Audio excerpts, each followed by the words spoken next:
میرا سنی بھائی اگر کوئی بیٹھا ہو تو آپ کے ذہن میں یہ آپ کو آپ کی کتابوں میں بتایا گیا نبی کی تو 4 بیٹیاں تھیں. قطن میرا کوئی سنی بھائی یہاں سے ایسا عقیدہ نہ لے کے جائے, ہم آپ کو بالکل صاف اور شفاف عقیدہ دیں. نبی کی 1 بیٹی تھی. اگر بیٹیاں 4 تھیں مباہلے میں 1 کیوں گئی؟ بیٹیاں 4 تھیں, چادر کے نیچے 1 کیوں آئی؟ آپ نے کو اپنی کتابوں میں, آپ کی کتابوں میں آپ کو پڑھایا جاتا ہے, بچوں کو پڑھایا جاتا ہے, رسول نے اپنی بیٹی فاطمہ کو جہیز میں یہ دیا. بیٹیاں 4 تھیں, جہیز 1 کا کیوں بتایا؟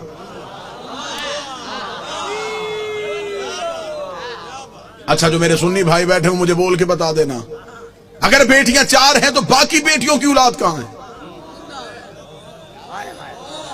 آج کسی سنی سید کے سر پہ قرآن رکھ کے پوچھ کس کی اولاد ہے, وہ کہے گا رسول کی. شجرہ کہاں سے چلا, وہ کہے گا سیدہ زہرا سے. تو پھر باقی بیٹیوں کی اولاد کہاں گئی؟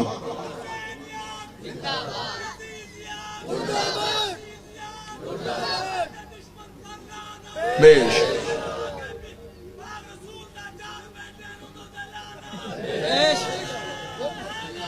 یا حقیقت پہنچانے دیجیے گا, جو میرا کام ہے وہ مجھے کرنے دیجیے گا بہتر انداز میں.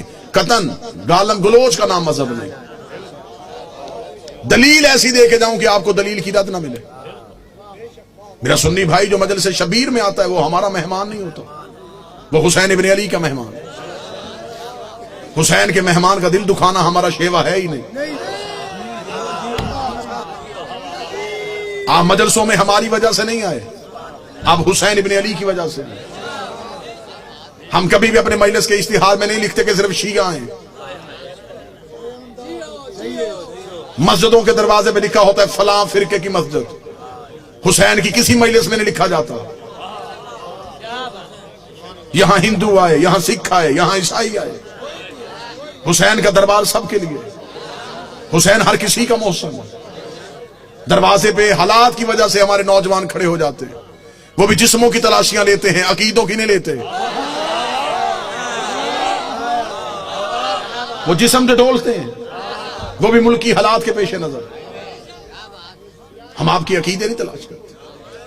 آپ جو بھی آئے مجلس شبیر میں وہ حسین ابن علی کا بلایا ہوا ہے. لہذا میں محبت کے ساتھ اپنے اہل سنت بھائیوں کا پیغام دوں, سنی سید کے سر پہ قرآن رکھ کے پوچھو کس کی اولاد ہے؟ رسول کی. نسل کہاں سے چلی؟ بادشاہ حسین. جناب سیدہ سے جا کے شجرہ ملایا, باقی بیٹیوں کی اولاد کہاں ہے؟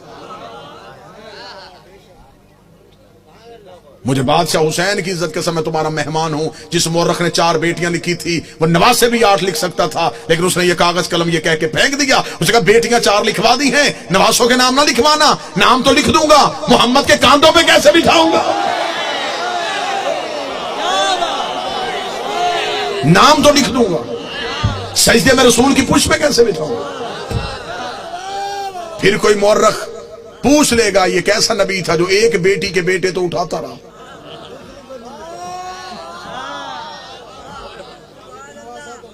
بیٹیاں 4 ہیں, جنت کے سردار 1 بیٹی کے بیٹے.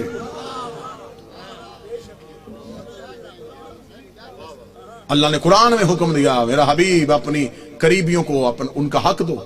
صحیح بخاری میں لکھا ہے کہ رسول نے اپنی بیٹی فاطمہ کو بلا کے جگیر فتق اس کے نام لکھی. بیٹیاں 4 تھیں, جگیر 1 کو کیوں دی؟ چلیں, دور ہے دلیل کا, نفرتوں کا خاتمہ ہو چکا ہے. کثیر تعداد میں دوسرے مسالک کے لوگ مجلسوں میں آتے ہیں. میں آپ کو بڑی محبت کے ساتھ پیغام دینا چاہوں. اگر آپ کہتے ہیں نبی کی بیٹیاں 4 ہیں, آج سے اسی لمحے سے ریسرچ شروع کیجئے گا. جا کے پوچھئے گا کسی بھی اپنے مرضی کے مولانا سے کہ جب ہمارے نبی کی شادی ہوئی تو عمر مبارک کتنی تھی. بالکل خاموش ہو کے دلیل سن لیجئے گا. ہو سکتا ہے کہ آپ واہ واہ یا داد دیں, کوئی میرا 1 بھائی بات سے محروم رہ گئے. میں خود کہہ رہا ہوں کہ بے شک خاموشی اختیار کر لیجئے. مجمع میں شور کا نام مجلس کی قبولیت نہیں. 1 بندہ بھی یہاں سے ہدایت لے کے جائے یہ قبولیت. ہم نے طریقہ تبدیل کر دیا. ہم سمجھتے ہیں نعرے واہ واہ داد مجلس کی قبولیت. ہم نے یہ جو دروازہ کھولا یہ ہدایت کا دروازہ ہے. یہ مجلس نہیں, یہ سفینہ نوح ہے. ہمیں دیکھنا ہے کہ کون ہے جو نجات کی کشتی پہ بیٹھ رہا ہے؟ جتنے میرے سنی بھائی بیٹھے، نوٹ کر سکو نوٹ کرنا، بعد میں پوچھنا چاہو بعد میں پوچھنا، فون کر کے لکھوانا چاہو پوچھ لینا۔ شادی ہوئی نبی کی تو عمر مبارک کتنی تھی؟ 25 سال۔ اب آپ اپنے علماء سے پوچھئے گا نبی نے اعلان نبوت کب کیا تھا؟ وہ کہیں گے 40 سال کی عمر۔ 25 سال سے پہلے شادی ثابت نہیں۔ پھر آپ کی اپنی کتابوں میں لکھا، شیعہ کتابوں میں یہی لکھا کہ نبی کی شادی کے 4 سال تک نبی کے ہاں اولاد نہ ہوئی، 29 سال کی عمر میں پہنچ گئے رسول، اور پہلا بیٹا پیدا ہوا جس کا نام تھا قاسم، جس کی وجہ سے نبی کی کنیت مشہور ہوئی ابو القاسم۔ ٹھیک ہو گیا؟ پوری توجہ کے ساتھ سنیے گا، 25 سال سے پہلے شادی نہیں، 29 سال سے پہلے اولاد ثابت نہیں۔ پھر سنی عقیدے کے مطابق نبی نے 40 سال کی عمر میں اعلان نبوت کیا، شیعہ عقیدے کے مطابق 40 سال کے بعد اظہار کیا، نبی پہلے دن سے نبی تھے۔ میں دونوں عقیدے پڑھ رہا ہوں، دونوں عقیدے پڑھ رہا ہوں۔ سنی عقیدہ ہے 40 سال کے بعد بنی ہے، ہمارا عقیدہ ہے پہلے دن سے نبی تھے۔ چلے ٹھیک ہے، سنی بھائیوں کا عقیدہ 40 سال کے بعد اعلان نبوت کیا۔ پھر سنی کتابوں میں لکھا ہوا ہے کہ نبی نے اعلان نبوت سے 5 سال قبل اپنی 3 بیٹیوں کا عقد معاذ اللہ ثم معاذ اللہ خاک مدہن 3 مشرکوں سے کروایا ہوا تھا۔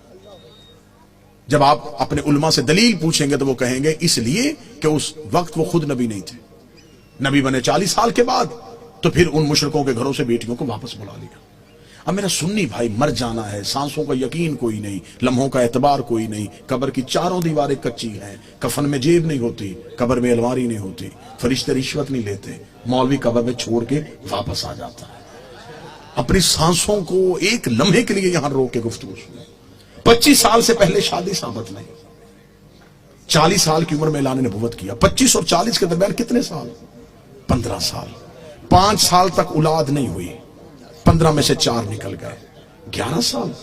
5 سال تک آپ کی کتابوں میں لکھا ہے 5 سال پہلے نبی نے شادیاں کر لی تھی، تو پھر 11 میں سے اور 5 نکال دو، 6 سال۔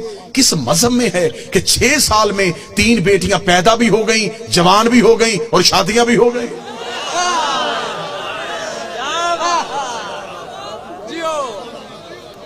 عمریں پوری کر کے دکھاؤ، عمریں پوری کرو، ہم ماننے کے لیے تیار ہیں، ہم مان لیتے ہیں، ہم ضد والے لوگ نہیں کہ کیسے ہو سکتا ہے کہ کوئی نبی کی اولاد ہو اور ہم انکار کریں۔ اگر ہم نبی کی ایک بیٹی مانتے ہیں تو ہم باقی 3 کو کیوں نہیں مانتے؟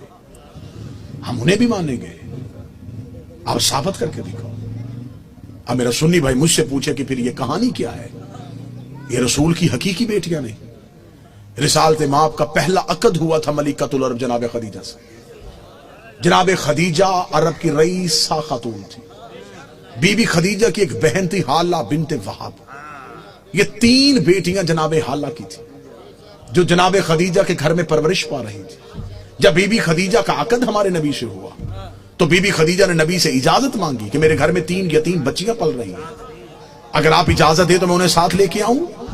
رسول نے انہیں اپنے گھر بلوا لیا، پھر یہ رسول کے گھر میں آئی، پھر ان کو یتیم پالنے کا ہنر ایسا آتا تھا۔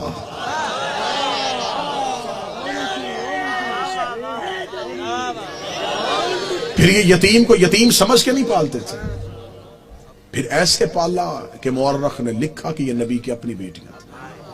سلبی بیٹی نبی کی ایک ہی تھی جو حسین کی ماں ہے، جو علی کی زوجہ ہے، جو جنت کی عورتوں کی سردار ہے، جو حجاب کبریا ہے، جس کا وجود نبی کی نسل کی بقا بنا ہے، جسے قرآن میں کوثر کہا گیا ہے، جسے قرآن میں عزت کہا گیا ہے، جسے قرآن میں عطرت کہا گیا ہے، جس کی طہارت کی قسمیں اللہ کھا رہا ہے، جس کے دروازے پہ تارا سجدے میں گر رہا ہے۔